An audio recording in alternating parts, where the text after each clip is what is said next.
always hated the saying, there's one side, two side, and the truth. No. To every story, there is a person A's story, person B's story, and then there's the loop. We're like, what's a loop? We're gonna put it into other art forms as well, so that's why I'm explaining it like that. But the truth is a murky thing when you're talking about a story, because the truth without emotions is lifeless. And so it's not the truth. So let's talk about it. How do we extrapolate it into other art forms? We'll get there. Calm your pause. So, the truth. When there's a story of, let's say, two people who dated, okay? This is the easiest example I can give you. And then they broke up. And one person says, well, they were like this, they were like that. The other person says, well, they were like this, well, they were like that. The truth, the least truthy thing is the third person's perspective, I think. Because they're not feeling anything in the story. They're like, well, they showed up then, they did that, they did that. Yeah, okay. But if you had a story written in third person's perspective without any empathy or feeling for the story, you have a boring and not truthy story. Because that is life. Life is color, life is emotions, life is feelings, life is interpretations. So how do we extrapolate that into other art forms? If you don't like what you're painting, change the angle. Change the angle. You want to do 3D, now you want to do 4D, now you want to do 2D, now you want to do 1D. These are all images of the same thing.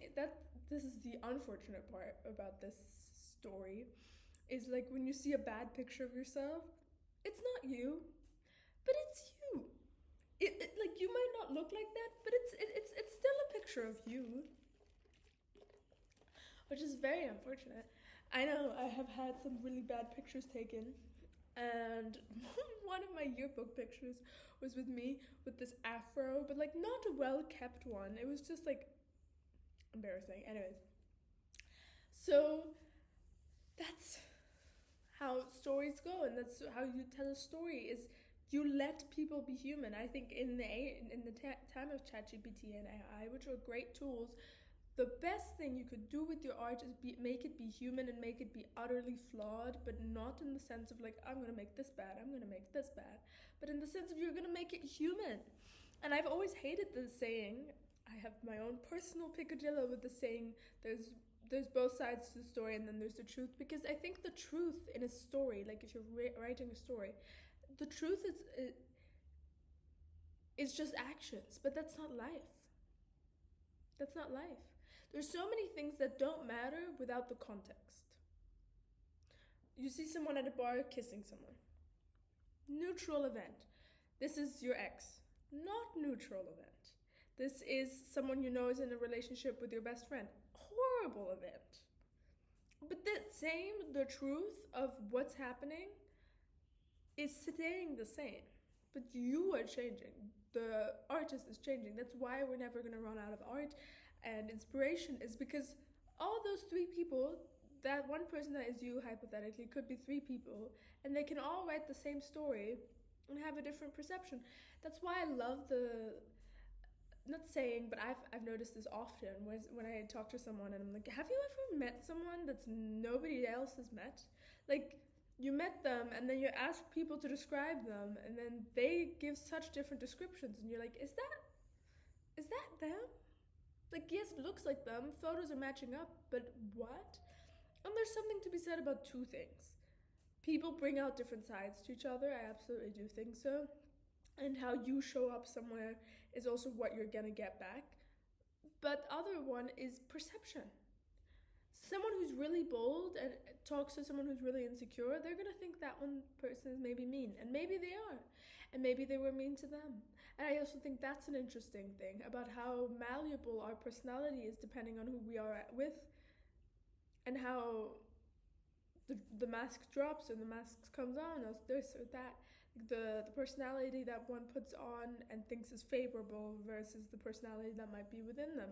And some people have that, some people don't. But you want to be able to look at your art and like it. don't need the truth, you need a person you like. The same way if you date, you don't take like, oh, everyone take a written exam, tell me about them. Do you like them? I hope you don't do that. Especially a written exam. Nobody wants a written exam after high school. Nobody even wanted a written exam in high school. And then there's this one person who's like, I love written exams. See, there's something for everyone. But it's not my thing. And you don't do that, right? You would just let yourself have a perception of someone. And it might not even be correct. And it might be. Who knows? And it might be half correct. Their perception of themselves might be half correct. Everyone's perception can even be correct and can be completely different because people take things differently. But I don't think that has anything to do with the truth. The truth of the matter is boring. The truth of the situation I just gave you was she saw someone kiss someone. The sides to the story which makes it juicy and interesting is who is this person in relationship to her? Who is this artwork in relationship to you? Do you want to make it bigger? Do you want to make it smaller? Something feels off. Like if the vibe feels off with an artwork, try to, before you're like throwing it away, dramatic artist style, wow. Before you do that, maybe turn it around, make it bigger, make it smaller, change the scale. Write from another person's perspective. You started your book in first person, you hate it. Okay, try it in third person. If you still hate it, then you can let it go. You can do dual perspectives. Both. Are we maybe missing his internal thoughts? Anyways, so that was my little thing about perspectives and stories, and that there's not always only two stories, and the truth is an interesting thing for nobody.